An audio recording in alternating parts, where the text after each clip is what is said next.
The landlord liked you right up until you said the word nightclub. You watched it happen. He was sliding the paperwork across the table of a vacant restaurant on Meridian Avenue, a dead room he had been trying to fill for a year. The moment the word left your mouth, he pulled the page back and rewrote the deposit. Double. Plus a personal guarantee, which means if the club fails, he does not sue the club. He sues you. That was your first hour in the nightclub business. You decided to open one, and the market started charging you for the decision before you owned so much as a light bulb. Here is the room you are trying to buy your way into. 6,000 square feet in the going out district, a dead restaurant with grease still on the kitchen tiles, $22,000 a month in rent. A nightclub cannot hide on a cheap street, because a nightclub sells the feeling of being where the city is, and the city is only ever in 3 or 4 places. The mistake every first-time owner makes is chasing cheaper rent 2 blocks over, and 2 blocks at midnight is the difference between a line outside and a room that echoes. The trick the surviving owners use: take a space that already held a club before. The paperwork fights are already fought, the neighbors already lost, the vents are already in the ceiling. You pay for the address, so take one where the hard part is already done. The deposit lands first. 6 months up front, $132,000, sitting dead in the landlord's account, because to him, a club is not a tenant. To him, a club is trouble that pays rent, and he prices you as the danger he thinks you are. Angry neighbors, damage, 2 a.m. police visits. Your signature on the personal guarantee means that if the club dies, the debt lands on you personally, not on the company, on you. Then comes the piece of paper the whole business stands on, the liquor license. In Florida, where you are building, the state agency that runs liquor caps how many full licenses exist in each county, 1 for every few thousand locals. The new ones it hands out by lottery, $100 to enter, 52 licenses across 26 counties in the last drawing, and tens of thousands of entries. Everyone else buys one second-hand from someone who already owns it, and that market has real prices, a couple $100,000 in a mid-sized county, and from $400,000 to $700,000 in Miami-Dade. Yours comes from the widow of a bar owner 2 towns over, $220,000 for a piece of paper. Add $9,000 to the lawyer who moves it, and $1,820 a year to the state just to keep it active. The classic first-timer mistake is treating the license as a form you fill out. It is not a form. It is the scarcest thing you will ever own, and you should remember that sentence, because it comes back at the end of this story. The renovation is where the money stops being yours. The contractor walks the dead restaurant with you and writes $480,000 on the estimate. You sign it, and everybody signs it, because the estimate always shows the version where nothing goes wrong. The federal researchers who study planning have a name for it. Everyone plans the dream version, and the dream version never includes the extra bills. The real bill lands at $612,000. The biggest single line is air. $95,000 of heavy-duty ventilation because 500 dancers put out heat like a small furnace room. The building rules tell you exactly how much fresh air you owe every one of them per minute. Then, sound-deadening panels, so the bass stays in the room. Floors that forgive 400 heels and a dropped drink. Toilets built like they expect a siege, because on Saturday night they get one. And the trick experienced owners use: spend where the phones point, the entrance, the bar face, the booths, the one wall everyone photographs. The storage room gets painted with whatever is left in the can. The gear quote teaches the next lesson. New sound and light, the names the magazines photograph, comes to $180,000 by catalog. The mistake everyone makes here is paying it, because a club 2 neighborhoods over just died, and its speakers are 3 years old and flawless. You buy the dead club's whole rig for $61,000, a third of new, from a man who does not want to talk about why he is selling. The bar hardware, coolers, wells, and glass washers runs $58,000. The tills, $12,000. And a velvet rope. 40 feet of it, brass posts, $1,100. It is the cheapest thing on the invoice, and it is the only thing on the invoice that makes money by itself, because people pay more to get past a rope than through an open door. Now the people. A club does not crew the way a bar does. It crews like a small airport that only exists 8 hours a week. On a big Friday, you are paying 6 bartenders, and the federal wage survey says the median bartender in this country earns $16.50 an hour before tips.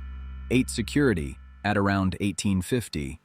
2 hosts, a sound tech, a lighting tech, barbacks, cleaners for the wreckage at 4 a.m.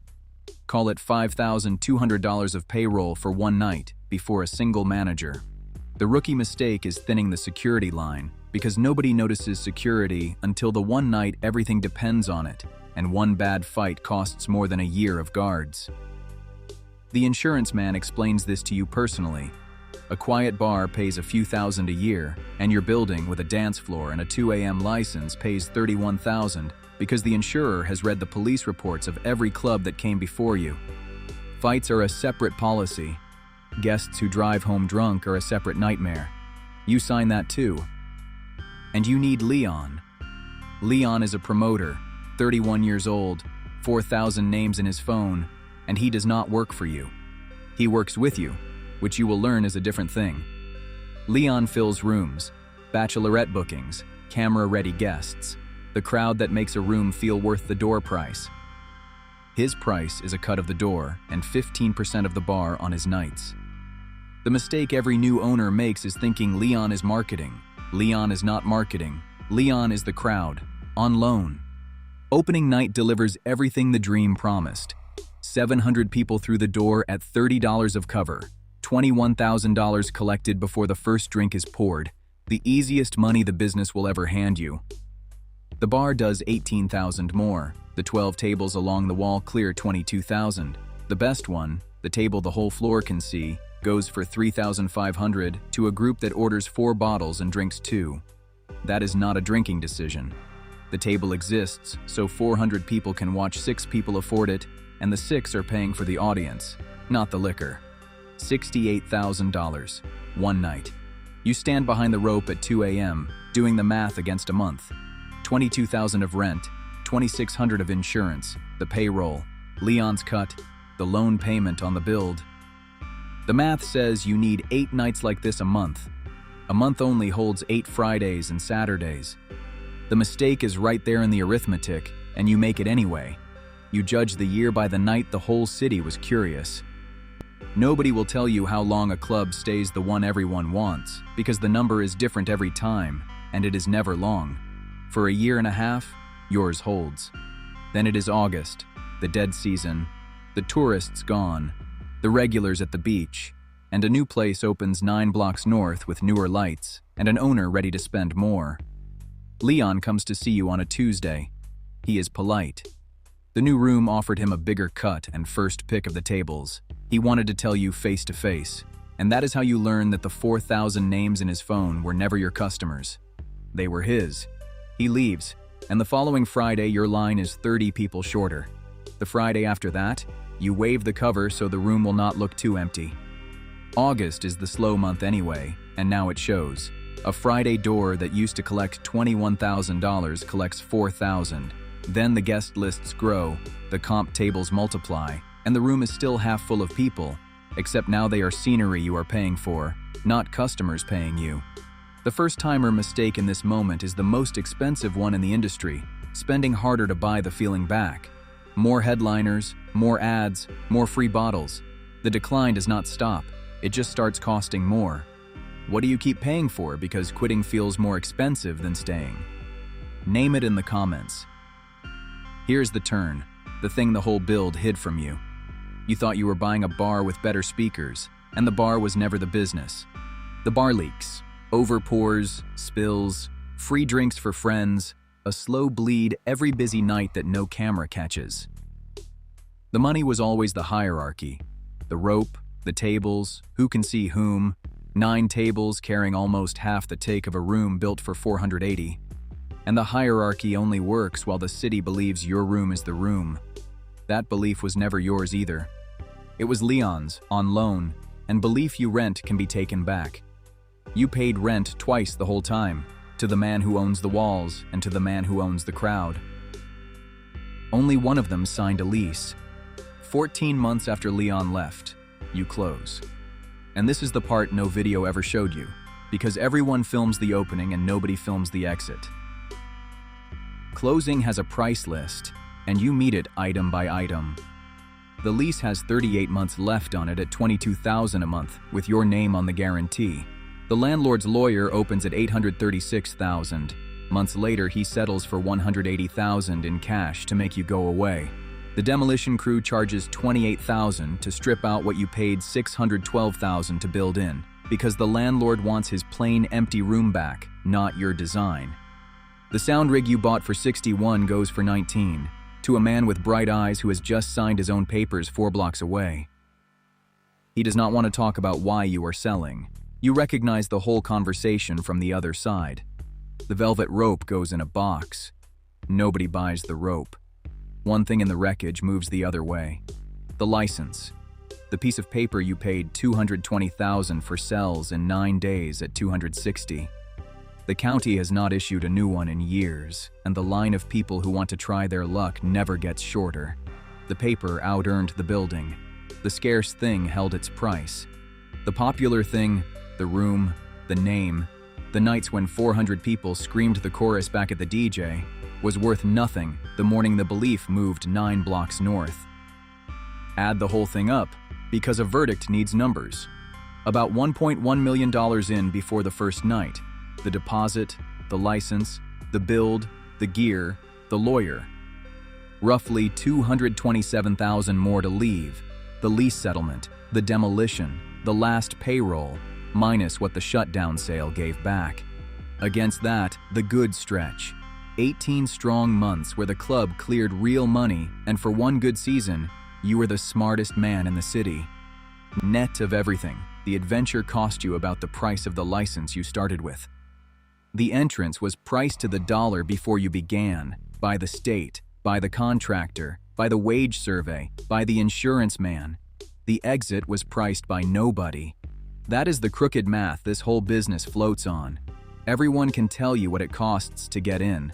The cost of getting out is written down nowhere because the people who know it are not making videos.